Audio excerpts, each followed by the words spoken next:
নবী গো, তাও যদি আমার কাপড় দিয়ে যদি পাও না ঢাকে, নবী গো আমরা কি করব গো নবী বলো। আমার নবী বলে, হে উম্মে সালমা, যদি এক গজ কাপড় ঝুলিয়ে দিও, যদি তোমার পা বাগের হয়ে যায়, তুমি এক হাত ঝুলিয়ে দিবা, এক হাত ঝুলিয়ে দিবা। এর দ্বারা কি বুঝলেন? বুঝেন হাদিসের সার অংশ। হাদিস কি কয়? মহিলা পুরুষের জন্য টাকনুর নিচে কাপড় রাখা যাবে না, কিন্তু হাঁটুর উপরে কাপড় তোলা যাবে না, কারণ হাঁটুর উপরে কাপড় তুললে ফরজ তরফ হয়ে যাবে, ঠিক না গো? ফরজ তরফ হয়ে যাবে, ফরজের খিলাফ হয়ে যাবে। কিন্তু সতর হলো হাঁটুর নিচে কাপড় রাখা। যদি কোনো মহিলা এই হাঁটুর নিচে পুরুষ কাপড় রাখবে, তাহলে মহিলারা কতটুকু রাখবে? মহিলারা এক গজ ঝুলিয়ে দিবে। উম্মে সালমা রাদিয়াল্লাহু তাআলা আনহা জিজ্ঞেস করলেন, ওগো নবীজি, তাও যদি বাহির হয়ে যায়? আমার নবী বললেন, এক হাত ঝুলিয়ে দাও। এর দ্বারা বোঝা গেল, যদি হাঁটুর নিচ থেকে এক হাত কাপড় ঝুলিয়ে দেয়, টাকনুর এই স্থলের ছোট্ট গাটার নিচে চলে যাবে। এর দ্বারাই হলো মহিলাদেরকে পর্দার হুকুম দিয়েছেন, মহিলাদেরকে পর্দার হুকুম দিয়েছেন। আমার বন্ধুগণ খুব ভালো করে শুনবেন। এক নম্বর হাদিস চলে গেল। দুই নম্বর, আব্দুল্লাহ বিন খাত্তাব রাদিয়াল্লাহু তাআলা আনহু বলেন,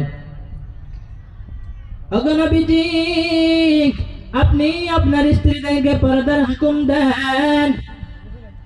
নবী গো, আপনি আপনার স্ত্রীকে পর্দার হুকুম দেন।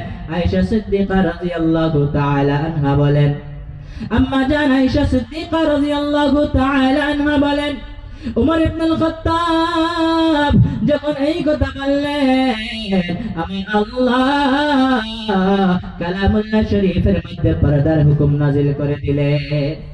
উমর ইবনে খাত্তাব রাদিয়াল্লাহু তাআলা আনহু বলেন, ওগো নবীজি, আপনি আপনার স্ত্রীদেরকে পর্দার হুকুম দেন। ও নবী, যখন আপনি আমাদের জননীদেরকে পর্দার হুকুম দিবেন, নবী গো, যখন আমার আম্মা জানেরা পর্দা করবে গো নবী, তাদেরকে দেখে দেখে মক্কা নগরীর সমস্ত মহিলারা পর্দা শুরু করে দিবে। হাদিসের মধ্যে দুই নম্বর দলিল, নবীজির স্ত্রীরা যখন পর্দা করবে, তাদেরকে দেখে দেখে মক্কা নগরীর সমস্ত মহিলারা পর্দা শুরু করে দিবে। সেই জন্য আমার নবী নিজের স্ত্রীদেরকে পর্দার হুকুম দিলেন। দুই নম্বর দলিল চলে গেল। তিন নম্বর দলিল হাদিসের দ্বারা সাবিত, উমর ইবনে খাত্তাব রাদিয়াল্লাহু তাআলা আনহু থেকে বর্ণিত। তিনি বলেন, বিশ্ব নবী রাহমাতুল লিল আলামিন মজলিসের মধ্যে বলেছেন, এই নারীরা শুনে রাখো, তোমরা হলো এমন বস্তু, তোমরা এমন জিনিস, যে জিনিসকে পর্দার মধ্যে রাখতে হয়। মহিলারা এমন জিনিস, যে জিনিসকে পর্দার মধ্যে চুপাইয়া লুকাইয়া রাখতে হয়। তার মানে বোঝা গেল, নবী করিম সাল্লাল্লাহু আলাইহি ওয়াসাল্লাম নিজের জীবনের মধ্যে মুখের দ্বারা পর্দার হুকুম দিয়েছেন। বিশ্ব নবী রাহমাতুল লিল আলামিন অঙ্গের দ্বারাই হোক আর মুখের দ্বারাই হোক, যেইগুলো বস্তুর আদেশ করেছে, সেইগুলো বস্তু হলো সুন্নাত, সেইগুলো বস্তু হলো হাদিস। ও পর্দার আড়ালের আম্মা জান, খুব ভালো করে শুনবেন। আমার নবী বলে, এই নারীরা তোমরা পর্দা করো। আল্লাহ রাব্বুল আলামিন কুরআনুল কারীমের মধ্যে পর্দার আয়াত নাযিল করে দিয়েছেন। আল্লাহ রাব্বুল আলামিন বলেন, ওয়াকরনা ফি বুয়ুতিকুন্না ওয়া লা তাবাররাজনা তাবাররুজাল জাহিলিয়াতিল উলা আকিমনাস সালাহ ওয়া আতিনাজ যাকাহ ওয়া আতি'না আল্লাহ ওয়া রাসূলা। ও পর্দার আম্মা জানেরা, খুব ভালো করে শুনবেন। এই যুবকের দলেরা খুব ভালো করে শুনবেন। এই কথা মনের মধ্যে আনবেন না রে ভাই, যে মহিলাদের বিষয় বয়ান করা হচ্ছে, আমরা সবাই মোবাইলের মধ্যে ব্যস্ত থাকি, অন্য ধ্যানের মধ্যে ব্যস্ত থাকি। না রে বাবা, না। আল্লাহ রাব্বুল আলামিন যে মহিলাদের জন্য পর্দার হুকুম দিয়েছেন, এরা যুবক, এই সাদা দাড়ি ওয়ালা মুরব্বি বাবারা খুব ভালো করে শুনবেন। কারো বাড়ির মধ্যে স্ত্রী আছে, কারো বাড়ির মধ্যে মা আছে, কারো বাড়ির মধ্যে ভাবি আছে, কারো বাড়ির মধ্যে বোন আছে, কারো বাড়ির মধ্যে দাদি আছে, হর একটা বাড়ির মধ্যে মহিলারা আছে। আমরা যদি শুনি আর বাড়িতে যাই মহিলাদেরকে পর্দার হুকুম দেয়, নিশ্চয়ই তারা পর্দাকে অবলম্বন করবেন। এই জন্য বলি রে যুবক,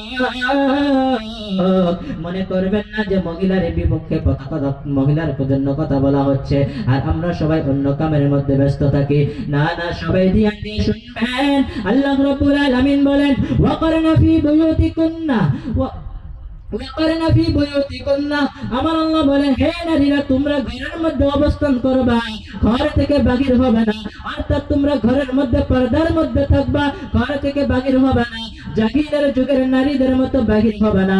জাহিরের যুগের নারীরা যেভাবে নিজের জিনতকে জাহির করিয়া, নিজের সুন্দরকে জাহির করিয়া, নিজের সৌন্দর্যকে জাহির করিয়া, চুলগুলো বাহির করে দিয়া, সাজগোজ করিয়া, দল বান্ধিয়া রাস্তার মধ্যে ঘোরাফেরা করেছিলে, এইভাবে তোমরা ঘোরাফেরা করবা না রে মহিলারা। তোমরা ঘরের মধ্যে পর্দা করবা।